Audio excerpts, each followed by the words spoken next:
This is a review of my 2018 Harley-Davidson Softail Heritage Classic.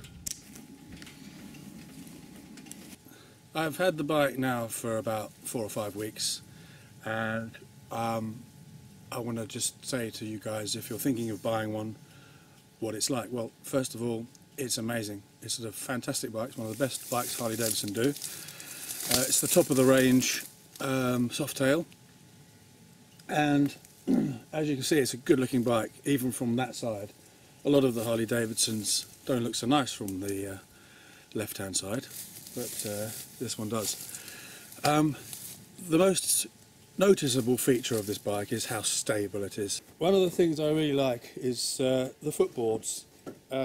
You've got multiple riding positions. You can have your feet forwards like this, or you can just put your toes on the end and you can ride like that.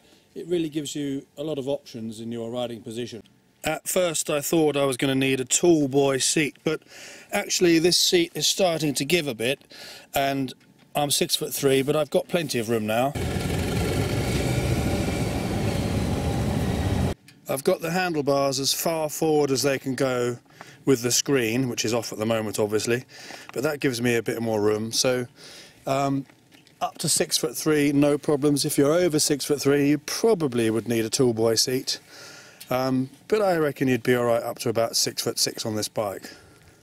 I'm sure you'll agree it's one of the best looking Harley-Davidsons, and you've got the versatility of being able to take off the bags at the back, or the panniers, and add the screen, take off the screen, or remove the rear seat, which simply means undoing that.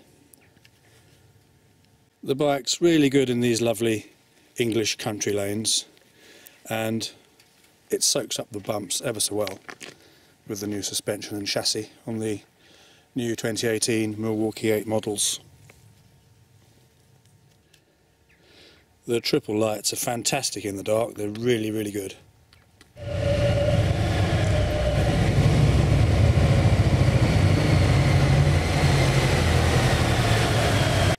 The only downside with the stock engine is the very quiet exhausts, but obviously you can change that, and I'm going to get slip-ons for this very soon, which I'll do a video of. I must say I do find having these panniers very useful. Never had them before on any bike, and they have been fantastic. It's absolutely fantastic to have a petrol gauge. I've never had that on a motorbike before. Really makes a difference.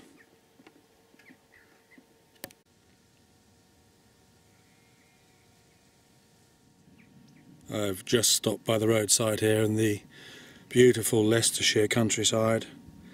Absolutely lovely around here. I absolutely love the 114 engine. It's got so much torque. It's incredible. Hills are non-existent. You just power up. It's absolutely fantastic. I've just about run it in now, and I've opened it up a few times, and boy oh boy does it go.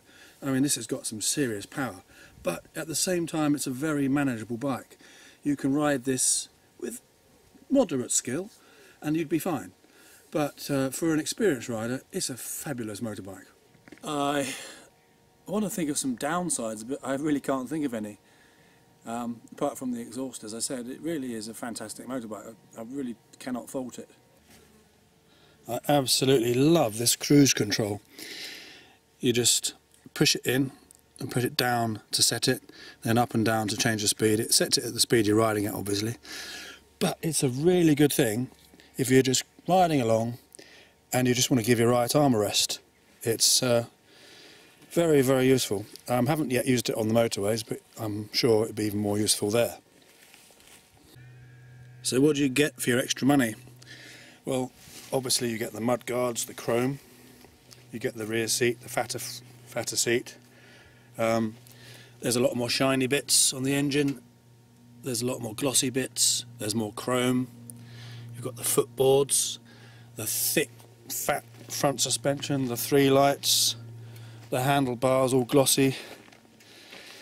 There's more to it than meets the eye, obviously. The 114 engine, you get the 107 on the street bob.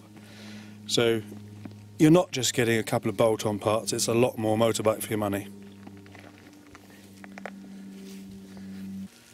So obviously the verdict is that this is a great bike to get. So if you're thinking about buying one, will you like it, will you not like it? Yes, you'll love it.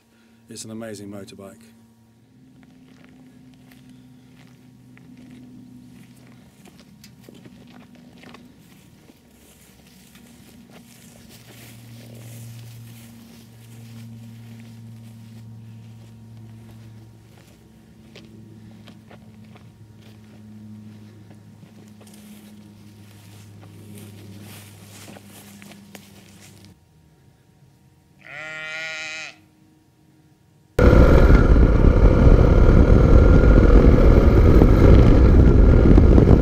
If there's a reason not to buy this bike, then the only thing could be it's a heavy bike. So if you don't want to have a hard bike to manoeuvre in the garages, car parks, etc., then you know there are smaller Harley-Davidsons or other motorbikes you can buy. But you know, saying that, it's a very well balanced bike. So if you drop it, you've got a problem.